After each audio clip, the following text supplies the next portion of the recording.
درود هموطنان عزیز که هر وقت بگیم که کم کم میبرایم گفتم یه وقت وعده دادم که شما کم کم ویدیویی بگیم که خیلی برای طبیعت دل شما را برداشتن هم یک کوتاه گپ میزنم. راستی گپ پگم کار گفته استم.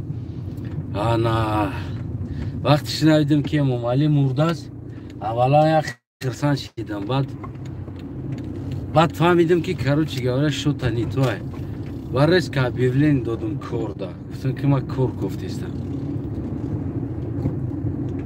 همه جای عده جو زنگ زدن پرسیدن خیلی گفتم قدم یک 76 97 کیلو وزن دارم، سپارتیونی بچه در رزومه نوشتم، همشه گفتم عقل هشم در جاش است، خوردگی پیسته زدگی بچه گفتم همش نمین اشتیاکه. زنگ زدن پرسیدن حالا احوال ما گفتم سوزم سین سال همش. در آخری از سوالم دادن گفتن چی کارای خودت вообще تا یعنی چه هنر داری؟ هنر تا گپ زد.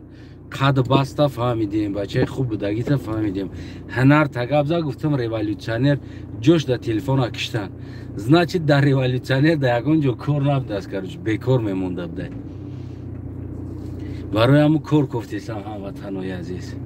من راستی میگم که باز ان حالتا که دعا کنین دین در برادر کبیری هم پری روز گفتم برادر کبیری فرمان بته مردم باش ما ایما دیدم مسلمان تره وقتون نزدیکتر بسیار تورات میکنین ایما دیده گفتم مردم فرمان بته گیرد اطراف تا دعا کنن که امام علی نام بره. بخدا قسم گفتم اگر امام علی بمبره ما همون بیکار میمونیم، همون که عمل که مردم بیکار میمونیم.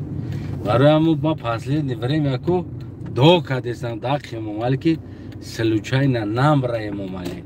اکثر مردم بیچاره بامیدن بعد از مردن امام علی تقدیر ما ایواز میشوه. ما ایهازی گفتیم هم گفت وقتا تونه خش کردم امانو هموطن عزیز نیخرینه اگان چی تقدیر تون ایواز نمیشوه. برای اون که گفتیم هم گفت ما دیدم اگان گرام گفتیم هم گفت اکتیو یار از جلانی خیلی میکافیدگی انسان کو ندیدم. برای همون وطن فقط با مشت کالتاک گفتی هم گپو لاغت میگیری. یگون کسترا وطن با کلچه وارده قطید نمیتن. تو برای درو جا کلچه را هوی کنم بگن که این کلچه گرم یا شیر قطی یا شیرچوی قطی کلچه را بزا وطن ایت برادر. این تری چیز در زندگیت نمیشه و امروز هم فردا هم بس فردا و 100 سال دیگه هم بگذاری این چیز نمیشه. برای هم بچه را گفتم که کور بکنیم یگان کور یا که بیم بریم یگان چی دا بخونیم که پافتور نشید 300 گفتم میریم یگان استوا یگان چی دا بخونیم یگان گراش پراش بگیریم خاموشی ریمونت کنیم نبوشه یا نمیدونم یگان کور دیگه کنیم. این کورمون نشید این کورمون نشید گفتم برای که این کورمون نتونستیم کردن. برای ما هموطنای عزیز دقت که هستن میتونن خیلی سخت باندن میتونن سخت باندن برای وطنی واسیدن تقدیری واسیدن باید که همه سهم داشته باشه، نه اینکه ای بایمه دی باشه ما بیش بایمه دی. من راست شم میگم یگان جای پینهونی نداره مردم بایمه دی پازیچه برای بایمه دی مردم تری نمیشه و که ای داری بایمه باشه. همه باید که سهم خود چه بگذاره داری رو. ولی بعضا اولاتو گفته استودن که اصلا افت نپراویل نگاب میزنی مخالفت میکنی. نه ما مخالفت نمیکنم، واقعا هم همی سخن پراویل نرا قبول کردن اکو یاد بگیرین. ما اکثر وقت میگیم که امام علی سخن برداشتن نمیتونه حق بگیم در روش. نه که میبخشید زن امام علی ده دختر امام علی ده کار گرفته استیم حالی هم که هیچ مونه گفته استود است پاپراوید که زنی دختری هاتش ده کار بگی و گفتی هم گپو کو او چه تای چیمکن تو طرف میبینی نسامم دیلی. ناموس ننگی برای مورا فرزند زن یعنی که مادری ناموسی ما است. در این چیز کاری اگه انسان چقدر مادر خیلی احترام میکنه مادر دیگر کس هم قدر احترام کنه. نباید در مادر کس دختر کس زن کس لیزید کنید.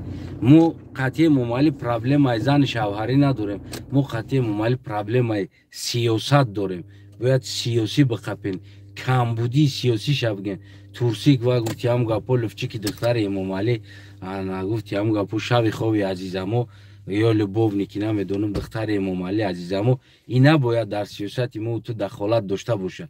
برای ما هموطنای عزیز بیاین ما با امید یکدیگری نکنیم. اپوزیسیا برای با امید مردم برای با امید اپوزیسیا امام علی بمبر زندگی سوز میشه و ما اپوزیسیا با امید که یک انقلاب میکنه مردم بعد ما میریم تری نمیشه و همه کسا کو دست یکدیگر دابتیم باید گفت همون گپو یک دست شده یک سر شده یک تن شده یک فکر شده یک عقیده شده بریم بگیریم دین مذهب همش کو ایختون هر که کدام طرف است زبان تام ایخده دین تام ملت تام نوپریت تام همه ایرا طرف دمونده اولین مقصد یک چی وطن موندن در کور است باید اونم وطن آزاد شوی وطن یکی نیست که ما بگیرم باید تی تری شوی ما باید تی تری بگم تی تری شوی باید نش نه تری شوی نه دختر کدام چخیل میفورم خیل میگرده بچه کدام چخیل میفورم میگرده ما کارمون در زندگی و چیز ما پروگرام سیاسی بسازیم ما 100 بار میگم که یک پروگرام یک کتاب سیاسی بسازیم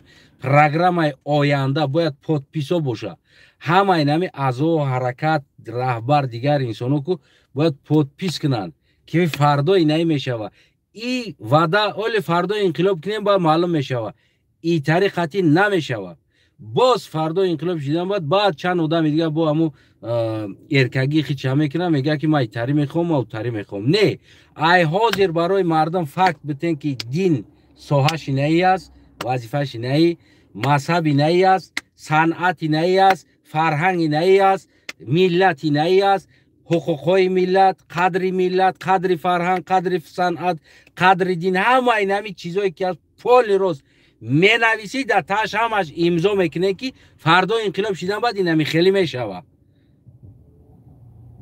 برنگ امام علی وری نشوه که بعد انقلاب شدن بعد وطن گرفتن چیزی که دفعه بعد گویی که جا قرآن گفته است جا سنت گفته است ما میکنیم همتری نه ایتری نمیشود ما 100 بار میگم ما خودم لیش باوری نداشتم یک سببش همین بود که ما یگان کانستیتوسیا یگان عهدنامه امضا کردگی نیستیم با مردم که مردم را دیده باشه فردا اگر ما از ما عهدنامه برآمدیم مردم بخیزه گریبانی ما بخپای جا بیای نه جنتری نوشتگی ما برای نه اومدم انقلاب کردم نه اینکه تیجا را تجاوز کنی رنگ امام علی وری بعد یه روز بعد کانستیتوسیا تجاوز میکنیم این خیلی نشه برای همون او زیرم پیشنهاد ما سر همی است که یا کار بکنین وقتتون یا که نمیشه گفتی همون گپو سرجم شین چی میخواهیم و آینده تاجیکستان چی میشوه و چی خیل باید شوه تو خوجه داری نداری پرابلم هست اینو پریتم کانستیتوسیا که امروز تی امضا میکنی پرینسیپ های دولت داری وطنه فردا تو باید با خواهش نمیدونم یک کسی دیگر یا با خواهش خودت یا با ژلن خودت یا با کیف صفای خودت تو جرا لذت کردن نتونی خدا نگهبان تو سلامت سربلند